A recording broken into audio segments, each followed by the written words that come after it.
നമസ്കാരം. കേരളത്തിലെ സവർണ തമ്പുരാക്കന്മാരുടെ വേട്ടയാണ്. അതും തെരഞ്ഞുപിടിച്ച് പിന്നാലെ നടന്നുള്ള ആക്രമണത്തിൽ പൊറുതിമുട്ടി വേടന്റെ കുടുംബം മുഖ്യമന്ത്രിക്ക് പരാതി കൊടുത്തിരിക്കുകയാണ്. വലിയ ചർച്ചയാകില്ലെന്നറിയാം. കാര്യം പൊതുസമൂഹം ഒന്നടങ്കം ഞങ്ങളുടെ നിയന്ത്രണത്തിലാണല്ലോ. ആ നെറ്റ്വർക്ക് മുഴുവൻ ഞങ്ങളുടെ സ്വാധീനത്തിലാണല്ലോ.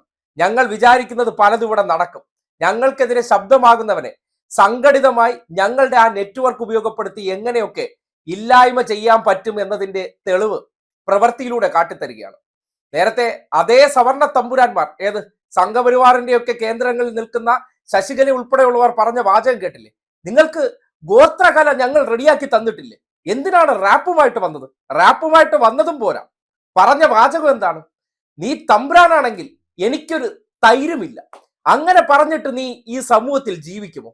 അതിന്റെ വേട്ടയാടൽ എന്താണെന്ന് പുറകെ പെൺകുട്ടികൾ ക്യൂ നിൽക്കുകയല്ലേ. 2020-23 കാലഘട്ടത്തിൽ ഐഡന്റിറ്റി പോലും ഇല്ലാത്ത വ്യക്തി കേരളത്തിൽ ഉടനീളമുള്ള ഫ്ളാറ്റുകളിൽ പെൺകുട്ടികളെ പീഡിപ്പിച്ചു എന്നുള്ള പരാതികൾ, ഇരയുടെ മുഖവും പേരും പുറത്തു വരില്ല എന്ന് ഉറപ്പുള്ളത് മെയിലിലൂടെ DGPക്ക് പരാതി കൊടുക്കുന്നു, രഹസ്യമായി പോയി മൊഴി കൊടുക്കുന്നു. എന്നെ ചെയ്തു എന്ന് പറഞ്ഞാൽ പൊതുസമൂഹം പോലും അറിയാതെ ഞങ്ങളെ നെറ്റ്വർക്കിലുള്ള ചില കുലച്ചാവേറുകളെ ഇറക്കി ഞങ്ങൾക്കെതിരെ സംസാരിച്ചവരെ ഇല്ലാതാക്കാൻ ഞങ്ങൾക്ക് കഴിയും. സമൂഹത്തിൽ ഒളിച്ചു കടത്തുന്നത് നിങ്ങൾ കാണാൻ കഴിയുന്നുണ്ടോ? ആ ഒളിച്ചു കടത്തിക്കൊണ്ടിരുന്നതിനെതിരെ ഒരു ശബ്ദമായി ഒരു പിന്നോക്ക വിഭാഗത്തിൽപ്പെട്ട ഒരു വ്യക്തി ഉയർന്നു വന്ന് അതിനെതിരെ ശക്തമായി പ്രതികരിച്ചപ്പോൾ അയാൾ നേരിടുന്ന വേട്ടയാടലിനെതിരെ എത്ര മുഖ്യധാര മാധ്യമങ്ങളിലുള്ളവർ ചർച്ച ചെയ്യുന്നു? അതൊന്നും ചർച്ചയാകില്ല. അങ്ങനെ ഗതികെട്ട് നേരത്തെയും പരാതി വന്ന സന്ദർഭങ്ങളിൽ അദ്ദേഹത്തിനെതിരെ ഇതേ നെറ്റ്വർക്ക് വളരെ വേഗത്തിൽ പ്രവർത്തിച്ച് ഇല്ലായ്മ ചെയ്യാൻ വേണ്ടി ഒരു ലഹരിക്കെ സൃഷ്ടിച്ചെടുത്ത സന്ദർഭത്തിൽ സർക്കാർ സഹായിച്ചതുപോലെ ഇന്നിപ്പോ സർക്കാർ ഈ വിഷയവുമായി ബന്ധപ്പെട്ട് അതിന്റെ പിന്നിൽ നടക്കുന്ന ആ ഗൂഢസംഘത്തിന്റെ പരിശ്രമത്തെ തിരിച്ചറിഞ്ഞുകൊണ്ട് വേടനെതിരെ വരുന്ന പല പരാതികളിലും ഉടനടി നടപടി സ്വീകരിക്കേണ്ടതില്ല, അന്വേഷിച്ച് മാത്രം നടപടി സ്വീകരിച്ചാൽ മതി എന്ന തീരുമാനം എടുത്തിരിക്കുന്നത് കൊണ്ടാണ് അദ്ദേഹത്തെ ഇതുവരെ ഈ സവർണ തമ്പുരാക്കന്മാരുടെ നെറ്റ്വർക്കിന് തകർക്കാൻ കഴിയാത്തത്, അല്ലെങ്കിൽ അഴിക്കുള്ളിൽ തള്ളാൻ കഴിയാത്തത്. അവിടെ സർക്കാർ നടത്തിയിരിക്കുന്ന ഇടപെടലിൽ വിശ്വാസം അർപ്പിച്ചുകൊണ്ട് ഇന്നിപ്പോ വേടന്റെ കുടുംബം മുഖ്യമന്ത്രിക്ക് പരാതി നൽകാൻ പോയിരിക്കുകയാണ്. സമാനതകളില്ലാത്ത വേട്ടയാടലാണ് ഒരു കുടുംബത്തിന് നേരെ നടത്തുന്നത്. അതിനെ സംബന്ധിച്ച് ചർച്ചകളില്ലാത്തൊരവസ്ഥ നിങ്ങൾ തിരിച്ചറിയേണ്ടതുണ്ട്. ഇതേ സന്ദർഭത്തിൽ രാഹുൽ മാങ്കൂട്ടത്തിനു വേണ്ടി എന്തോരം മുറവിളികളാണ് സോഷ്യൽ മീഡിയയിൽ വരുന്നത്. അതിനെ സംബന്ധിച്ച് പ്രതികരണങ്ങൾ പുറത്തു വന്നതാണ്, ഓഡിയോ നമ്മൾ കേട്ടതാണ്. അത് പരാതിയില്ല എന്ന ഒറ്റ കാരണത്താൽ അദ്ദേഹത്തെ സംരക്ഷിക്കാൻ വേണ്ടി ഏതൊക്കെ തരത്തിൽ സമ്മർദ്ദം ചെലുത്താൻ ഇറങ്ങി പുറപ്പെടുന്നുണ്ട്. ഇത് പരാതി ഇവർ തന്നെ ചിലരിലൂടെ സൃഷ്ടിച്ചെടുക്കുകയാണ്. എന്നിട്ട് ആ വ്യക്തി ഇനി സമൂഹത്തിന്റെ മുഖ്യധാരയിൽ ഉണ്ടാകാൻ പാടില്ലെന്ന ലക്ഷ്യം അവർ നടത്താൻ ശ്രമിക്കുമ്പോൾ, കോടതികളിലൂടെ ആശ്രയമായി പുറത്തേക്ക് വരുമ്പോൾ വീണ്ടും ആ വേട്ടയാടൽ തുടരുന്നു എന്ന് തിരിച്ചറിഞ്ഞതിന്റെ അടിസ്ഥാനത്തിലാണ് ഇന്നിപ്പോ ഈ പരാതിയും അതിന് പിന്നാലെ സഹോദരൻ ഒരു പ്രതികരണവുമായി എത്തിയിരിക്കുന്നത്. പരാതി നമ്മൾ കൊടുത്തിട്ട് ഇപ്പോൾ ഒരു 10-15 ദിവസമായിട്ടുണ്ട്. നമ്മൾ ഓഗസ്റ്റ് 22-നാണ് കൊടുത്തതെന്നാണ് എൻ്റെ ഓർമ്മ. അപ്പോൾ അതിൽ നമ്മൾ പ്രത്യേകിച്ചൊന്നും പറയണില്ല. നമ്മൾ പറയുന്നത് വെച്ചാൽ നമുക്കിപ്പോൾ കേസിന് പുറകെ കേസായിട്ട് ഇങ്ങനെ വന്നുകൊണ്ടിരിക്കുമ്പോൾ സ്വാഭാവികമായിട്ടും കുടുംബത്തിന് ഉണ്ടാവുന്ന ബുദ്ധിമുട്ടുകൾ ചേട്ടനെ പറഞ്ഞാൽ അറിയാലോ. അപ്പോൾ നമുക്ക് അനിയത്തി അച്ഛനൊക്കെ ആയിട്ട് താമസിക്കുന്ന നമ്മൾ ചെറിയൊരു കുടുംബമാണ്. അപ്പോൾ നമ്മൾ ആദ്യമായിട്ടാണ് ഇങ്ങനത്തെ കാര്യങ്ങളിലൂടെയൊക്കെ കടന്നു പോകുന്നത്. അപ്പോൾ ആ ഒരു മാനസികാവസ്ഥ അറിയാലോ. അതാണ് അതിൻ്റെ പരാതികൾ എന്ന് വെച്ചാൽ നമ്മൾക്ക് അനുഭവിക്കുന്ന ബുദ്ധിമുട്ടുകളാണ് നമ്മൾ കൊടുത്തിട്ടുള്ളത്. വേറെ പ്രത്യേകിച്ചൊന്നും നമ്മൾ ഇല്ലില്ല. പരാതി കൊടുത്തതിന് ശേഷം പോലീസ് ഇതുവരെ ബന്ധപ്പെട്ടിട്ടില്ല. പിന്നെ ഇന്ന് വാർത്താമാധ്യമങ്ങളിലൂടെ പുറത്തേക്ക് വരുമ്പോഴാണ് നമ്മളിത് ഇങ്ങനെ ഒരു പരാതി സ്വീകരിച്ചു, അവർ ഫയലിൽ സ്വീകരിച്ചു എന്ന് അറിയണത്. നിങ്ങൾ തന്ന വാർത്തയുടെ അടിസ്ഥാനത്തിലാണ്. ട്രോമ സ്വാഭാവികമായിട്ട് ഉണ്ടാവില്ല കേട്ടോ. ഒരു കേസിന് പുറകെ മറ്റൊരു കേസ് വരിക മാത്രമല്ല, നമ്മൾ ബെയിലിനെ അപേക്ഷിച്ച ദിവസം തന്നെ അന്ന് രാവിലെ തന്നെ അവർ പുതിയ കേസ് കൊടുക്കുക.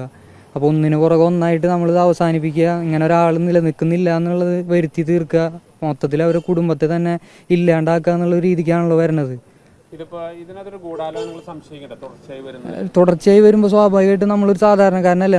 നമ്മളെന്തുകൊണ്ടാണ് അവരിങ്ങനെ പുറകെ നടക്കുന്നത്, എന്തുകൊണ്ടാണ് നമ്മളിങ്ങനെ വേട്ടയാടാൻ അവർ ഉദ്ദേശിക്കുന്നത്, അല്ലെങ്കിൽ ആരാണോ ഉദ്ദേശിക്കുന്നത്. അപ്പം അങ്ങനെ സ്വാഭാവികമായിട്ടൊരു സംശയം സാധാരണക്കാരൻ എന്നുള്ള രീതിയിൽ നമുക്ക് വരുമല്ലോ. ഭയങ്കര മാനസികമായ അവസ്ഥയിലൂടെയാണ് അദ്ദേഹം കടന്നു പോകുന്നത്. കാരണം എന്ന് വെച്ച് കഴിഞ്ഞാൽ അദ്ദേഹം ചെയ്യുന്ന ജോലി, അദ്ദേഹം പറയുന്ന രാഷ്ട്രീയം നിങ്ങൾക്ക് എല്ലാവർക്കും അറിയാം. അപ്പോൾ അങ്ങനെയുള്ള ഒരു കമ്മ്യൂണിറ്റിയിൽ നിന്ന് ഒരാൾ കയറി വന്ന് ഇതൊക്കെ പറയണമെന്നുണ്ടെങ്കിൽ തന്നെ അദ്ദേഹം വന്നിരുന്ന സമയം തൊട്ട് അനുഭവിക്കുന്ന ബുദ്ധിമുട്ടുകൾ ഞാൻ നേരിട്ട് കണ്ടിട്ടുണ്ട്. അദ്ദേഹത്തിൻ്റെ സുഹൃത്തുക്കളാണ് എന്നെയൊക്കെ കൂടുതൽ ഇതൊക്കെ അനുഭവിച്ചിട്ടുള്ളത്. അപ്പോൾ ഇത് നമുക്കെന്ന് പറഞ്ഞാൽ നമ്മളിത് ഡിപ്പെൻഡ് ചെയ്ത് ജീവിക്കുന്ന ഒരുപാട് ഫാമിലീസ് ഉണ്ട്. നമുക്ക് അവരെയൊക്കെ ഇത് ബാധിക്കുകയാണ്. അവർക്കും അവരുടെ ജോലി ഇതിന്നൊക്കെ വരുമാനം കൊണ്ടാണ് അവരും ജീവിക്കുന്നത്. അല്ലാതെ നമുക്ക് വേറെ ഇതൊന്നുമില്ല. ഞാനാണെങ്കിലും ഒരു പ്രൈവറ്റ് ജോലി ജീവിക്കുന്ന ഒരു സാധാരണക്കാരൻ്റെ മനുഷ്യനാണ്. നമ്മൾ പൊതുസമൂഹത്തിലേക്ക് ഇറങ്ങുമ്പോൾ പലർക്കും എന്നെ അറിയാം. അപ്പോൾ അവർ ചോദിക്കും എന്താണ് അങ്ങനെ ഓരോന്നിന് പുറകെ ഓരോന്നായിട്ട് വരുമ്പോൾ ഒന്നും ചോദിക്കുമ്പോൾ നമ്മൾ ഒരു ചെറുചിരിയോടെ അത് മാറ്റുമെങ്കിൽ നമ്മുടെ ഉള്ളിൽ ആ വിഷമം ഉണ്ടാവും.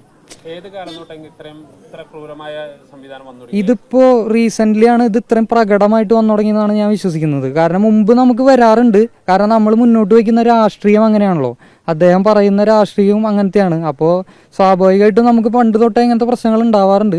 പക്ഷേ ഇത് ഈ നിലയ്ക്കായിട്ടാണ് ഭയങ്കരമായിട്ട് നമുക്ക് എക്സ്ട്രീമിലേക്ക് പോയിക്കൊണ്ടിരിക്കുന്നത്. രാഷ്ട്രീയത്തിൽ എന്ന് വെച്ചാൽ പുതിയ തലമുറ അറിയാൻ പാടില്ല എന്ന് വിചാരിക്കുന്ന കുറച്ച് ആളുകളുണ്ട്.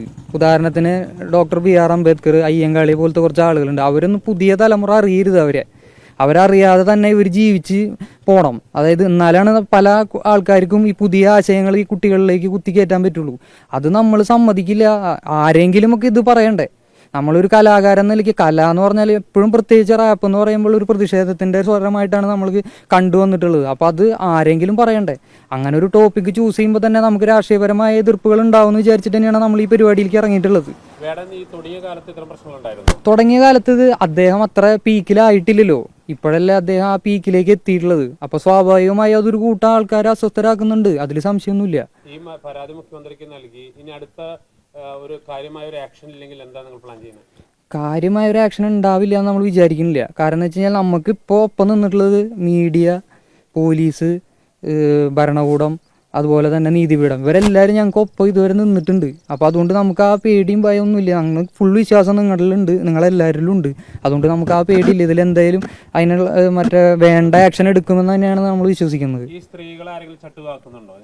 ഇല്ല, അതെനിക്ക് അറിയില്ല. നമുക്കത് അറിയാത്ത കാര്യം നമ്മൾ പറഞ്ഞിട്ട് കാര്യമില്ലല്ലോ. നമുക്കറിയില്ല. നമ്മൾക്ക് പേടിപ്പെടുത്തുന്ന കുറച്ച് കാര്യങ്ങൾ ഇപ്പം എല്ലാവർക്കും നമുക്ക് പരാതിയൊക്കെ കിട്ടിയിട്ടുണ്ടാവില്ല. അപ്പോൾ അതിൽ നമ്മൾ എഴുതിയിട്ടുള്ള കാര്യങ്ങളുള്ളൂ. അല്ലാതെ ഒരാളെ സ്പെസിഫൈ ചെയ്തിട്ടൊന്നും നമ്മൾ പറഞ്ഞിട്ടില്ല.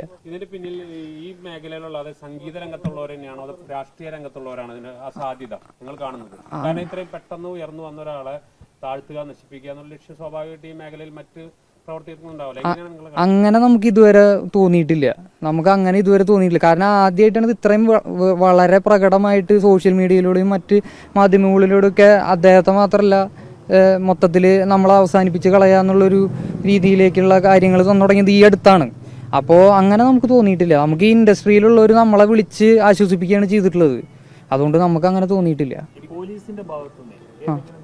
ഇല്ല, പോലീസുകാരെല്ലാവരും മാന്യമായിട്ടാണ് നമ്മുടെ അടുത്ത് പെരുമാറിയിട്ടുള്ളത്. നമ്മുടെ അടുത്തൊന്നും ഇതുവരെ എന്തെങ്കിലും മോശമായ രീതിയിൽ സംസാരിക്കുക അങ്ങനത്തെ കാര്യങ്ങളൊന്നും ഉണ്ടായിട്ടില്ല.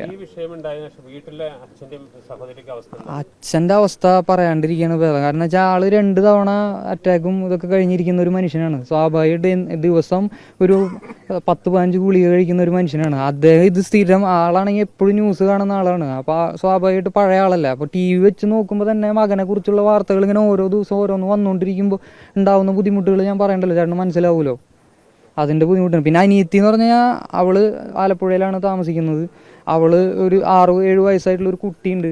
ആ കുട്ടിയെ കൊണ്ട് ഇരിക്കുന്ന സമയത്ത് സ്കൂളിൽ കൊണ്ടുവിടുന്ന സമയത്തൊക്കെ സ്വാഭാവികമായിട്ട് അവളോടും പലരും ചോദിക്കുന്നത്, അവളുടെ പെൺസുഹൃത്തുക്കളും പലരും ചോദിക്കും ഇങ്ങനെ കാര്യങ്ങളുണ്ട് എന്താണിത് എന്നൊക്കെ ചോദിക്കുമ്പോൾ അവൾക്ക് ഭയങ്കരമായ ട്രോമയിലൂടെ തന്നെയാണ് അവൾ കടന്നു പോകുന്നത്. കാരണം അവൾ പഠിക്കുന്ന സ്ഥലത്തും ഇങ്ങനത്തെ പ്രശ്നങ്ങളും കാര്യങ്ങളൊക്കെ ഉണ്ടാവും. അപ്പോൾ അതിൻ്റെയൊക്കെ ബുദ്ധിമുട്ടുകൾ നമുക്ക് നന്നായിട്ടുണ്ട്. കാരണം ഇപ്പോൾ 2 ദിവസം മുന്നേ വന്നു പോയുള്ളൂ. അവൾക്ക് അവിടെ വീട്ടിലിരുന്ന് സമാധാനം കിട്ടാതെയാണ് നമ്മുടെ ഒപ്പം വന്നിരുന്നാൽ എന്തെങ്കിലും ഒരു റിലാക്സേഷൻ കിട്ടുമല്ലോ എന്നുള്ള രീതിക്കാണ് അവൾ വന്നു പോയി. ബാധിച്ചു തുടങ്ങിയിട്ടുണ്ടെന്ന് വെച്ചാൽ നമുക്ക് 9-ാം തീയതിയിലത്തെ പരിപാടി പോസ്റ്റ്പോൺ ചെയ്യേണ്ടി വന്നു. പിന്നെന്താ വെച്ച് കഴിഞ്ഞാൽ നമ്മൾ പരിപാടി ചെയ്യുന്നത് നമ്മുടെ പരിപാടി എടുക്കുന്നവരൊന്നും അങ്ങനെ സാമ്പത്തികമായിട്ട് വലിയൊരു ലോബിയോ അങ്ങനത്തെ ആൾക്കാരൊന്നുമല്ല. നമ്മുടെ പരിപാടി കൊണ്ട് അവർക്ക് എന്തെങ്കിലും മെച്ചം ഉണ്ടാവും എന്നുള്ള രീതിയിലാണ് നമ്മൾ പരിപാടി കൊടുക്കുന്നത്. നമ്മൾ വളർന്നു വരുന്ന ഇവന്റുകൾക്കാണ് നമ്മൾ പരിപാടി കൊടുക്കാറ്. അപ്പോൾ സ്വാഭാവികമായിട്ട് അവർക്കും ബുദ്ധിമുട്ടുണ്ടായിട്ടുണ്ട്. ഇല്ല എന്നൊന്നും നമുക്ക് പറയാൻ പറ്റില്ല. ആയിരിക്കും. അല്ലാതെ ഇത് ഇങ്ങനെ ഒരു സമയത്ത് ഇത് വരേണ്ട ആവശ്യമില്ലല്ലോ. ഇത്ര അംഗീകാരങ്ങളും കാര്യങ്ങളും ഒന്നും നമ്മൾ ആഗ്രഹിച്ചിട്ട് വന്നിട്ടുള്ളതല്ല, നമ്മളെ തേടി വന്നിട്ടുള്ളതാണ്. അപ്പൊ ഇത് വരുന്നതിന്റെ കൂട്ടത്തിൽ ഇത് കയറി വരുന്നത് സ്വാഭാവികമായിട്ട് നമ്മൾ ചിന്തിച്ചു കഴിഞ്ഞാൽ നമുക്കറിയാലോ. അദ്ദേഹമായിട്ട് ഞാൻ അധികം കമ്മ്യൂണിക്കേറ്റ് ചെയ്യാറില്ല. കാരണം എന്ന് വെച്ച് കഴിഞ്ഞാൽ ഞങ്ങൾ വളരെ പേഴ്സണൽ ആയിട്ടുള്ള കാര്യങ്ങളാണ് സംസാരിക്കാറുള്ളത്. എന്തെങ്കിലും വീട്ടിലെ കാര്യങ്ങളൊക്കെ ഉണ്ടെങ്കിൽ മാത്രമാണ് സംസാരിക്കാറുള്ളത്. പക്ഷേ ഒരു അനിയൻ എന്ന നിലയിൽ നമുക്ക് സ്ഥിരമായി കാണുന്ന ഒരാളുടെ മുഖം ഇത്രയും പ്രശ്നങ്ങൾക്കിടയിൽ നമ്മൾ കാണുമ്പോൾ ഉള്ള ബുദ്ധിമുട്ട് അറിയാലോ. അദ്ദേഹം എപ്പോഴാണോ സന്തോഷമായിരിക്കുന്നത് അത് അദ്ദേഹം വേദികളിൽ കയറുമ്പോഴാണ്. അദ്ദേഹത്തിൻ്റെ ജനങ്ങളെ അഭിസംബോധന ചെയ്ത് സംസാരിക്കുമ്പോഴും പാടുമ്പോഴാണ് അദ്ദേഹം ഏറ്റവും ഹാപ്പിയസ്റ്റ് ആയിട്ടിരിക്കുന്നത്. അത് അവസാനിപ്പിക്കുക, ഈ പരിപാടി അവസാനിപ്പിക്കുക എന്നുള്ളൊരു ഉദ്ദേശത്തോടു കൂടി ആരും ശത്രുതയോടു കൂടിയാണ് പെരുമാറുന്നത്. ആരെയാണെങ്കിലും അത് മോശമാണ്. വേടന്റെ ഈ പാട്ടുകളും മറ്റതൊക്കെ ഈ സിലബസുകളെയും കയറുമ്പോൾ അത്തരം മേഖലകളിൽ നിന്നുള്ള ശത്രുക്കൾ ഉണ്ടാവില്ല. ഇതുവരെ നേരിട്ട് നമുക്ക് അങ്ങനെയൊന്നും വന്നിട്ടില്ല. നേരിട്ട് നമുക്കൊന്നും അങ്ങനെ വന്നിട്ടില്ല. ഉണ്ടാവുമായിരിക്കാം, എനിക്കറിയില്ല. പിന്നെ സവർണ തമ്പുരാന്മാർ ഒരു കാര്യം മനസ്സിലാക്കുക, നെറ്റ്വർക്കൊക്കെ പണ്ടത്തെ കാലഘട്ടത്തിൽ നടപ്പാക്കാൻ പറ്റും. ഇന്ന് അങ്ങനെയൊക്കെ അങ്ങ് നശിപ്പിച്ചു കളയാമെന്നൊക്കെ വിചാരിച്ചാലേ സ്വപ്പം വൈകും. അത് മാത്രമേ പറയാനുള്ളൂ. വേടനെ പോലൊരു വ്യക്തി, അദ്ദേഹം പറഞ്ഞ രാഷ്ട്രീയം ഈ നാട്ടിൽ ഇന്നലെ വരെ നിങ്ങൾ ചവിട്ടി മെതിച്ചതാണ്, അല്ലെങ്കിൽ നിങ്ങൾ ചെയ്തു കൂട്ടിയ നെറുകേടുകളെ നിങ്ങൾ മറച്ചു പിടിച്ചതാണ്. ആ രാഷ്ട്രീയം ഈ സമൂഹം ഇന്നത്തെ കാലഘട്ടത്തിൽ ചർച്ച ചെയ്തിരിക്കും. അതിന് ചിലപ്പോൾ സംഘപരിവാറിന്റെ സഹായം ഉണ്ടാകില്ല. കോൺഗ്രസുകാർക്ക് പിന്നെ അതിൽ മിണ്ടാട്ടമില്ല, ഞങ്ങൾക്ക് ഒപ്പമുണ്ട് എന്ന തോന്നലുണ്ടാക്കി. പക്ഷെ ഒരു കാര്യമുണ്ട്, ഇടതുപക്ഷത്തിന്റെ ആശയമുള്ളവർ ഒരിക്കലും വേടൻ എന്ന ആ വ്യക്തി ഉയർത്തുന്ന രാഷ്ട്രീയത്തെ പിന്തുണയ്ക്കുക തന്നെ ചെയ്യും. അയാൾ വേട്ടയാടുന്നത് എന്തുകൊണ്ടാണെന്ന് മനസ്സിലാക്കാൻ അങ്ങ് നിങ്ങളുടെ പാഴൂർ പടിപ്പുറ വരെ പോകേണ്ട കാര്യമൊന്നുമില്ല. അതിന്റെ പിന്നിലെ ഉദ്ദേശം എന്താണെന്ന് മനസ്സിലാക്കാനുള്ള സാമാന്യ യുക്തി ഈ സമൂഹത്തിനുണ്ട്. ഇന്നലകളിൽ പലരെയും ഇല്ലായ്മ ചെയ്ത അതേ പെണ്ണുകേസ് അത് നിങ്ങളുടെ ഒരു ഹോബിയാണെന്ന് നാട്ടുകാർക്കറിയാം. അങ്ങനെ പെണ്ണുകേസ് സൃഷ്ടിക്കാനും ഞങ്ങളിൽ ആളുണ്ട്. ഏതും വിളിച്ചു കൂവാൻ ശേഷിയുള്ള സവർണ കുലകൾ ഞങ്ങളോടൊപ്പം ഉള്ളതുകൊണ്ട് പരാതി കൊടുക്കാനും അവർക്ക് യാതൊരു മടിയുമില്ല. വിമൻ കാർഡ് ഇറക്കിയായിരുന്നാലും ഒരു വ്യക്തിയെ ഇല്ലായ്മ ചെയ്യാൻ മടിയില്ല എന്ന് അവർ തുറന്നു കാട്ടുകയാണ്. നിങ്ങൾക്ക് RLV രാമകൃഷ്ണനെതിരെ ശബ്ദമായി വന്ന അതേ കുലസ്ത്രീയായിട്ടുള്ള സത്യഭാമയെ നിങ്ങൾക്ക് തിരിച്ചറിയാം. അതേ സത്യഭാമമാരുടെ മനസ്സുള്ള പല കുലകളെ ഉപയോഗപ്പെടുത്തി വ്യാജ പരാതികൾ കൊടുത്ത് ഒരു കുടുംബത്തെ ഇല്ലായ്മ ചെയ്യാമെന്നോ അല്ലെങ്കിൽ അയാൾ ഉയർത്തുന്ന രാഷ്ട്രീയത്തെയോ അയാൾ ഉൾപ്പെടുന്ന കമ്മ്യൂണിറ്റി അനുഭവിച്ച ആ ദുരനുഭവങ്ങളുടെ രാഷ്ട്രീയം ഈ സമൂഹത്തെ കേൾപ്പിക്കാതിരിക്കാൻ നിങ്ങൾ പരിശ്രമിച്ചാൽ നടക്കണ കേസല്ല. പ്രത്യേകിച്ച് ഇവിടെ ഇടതുപക്ഷ രാഷ്ട്രീയവും ഇടതുപക്ഷ സർക്കാരും നിലനിൽക്കുന്ന സന്ദർഭത്തിൽ ആ ശബ്ദത്തിന് ഈ സമൂഹത്തിന്റെ മുന്നിൽ സ്ഥാനമുണ്ടാകും. അത് കേൾപ്പിച്ചിരിക്കും. അതിന് എത്ര തട്ടിട്ട് തുള്ളിയാലും വകവെച്ച് തരാൻ സൗകര്യപ്പെടില്ലെന്ന് മാത്രമേ അത്തരം ആൾക്കാരോട് പറഞ്ഞു വെക്കാനുള്ളൂ.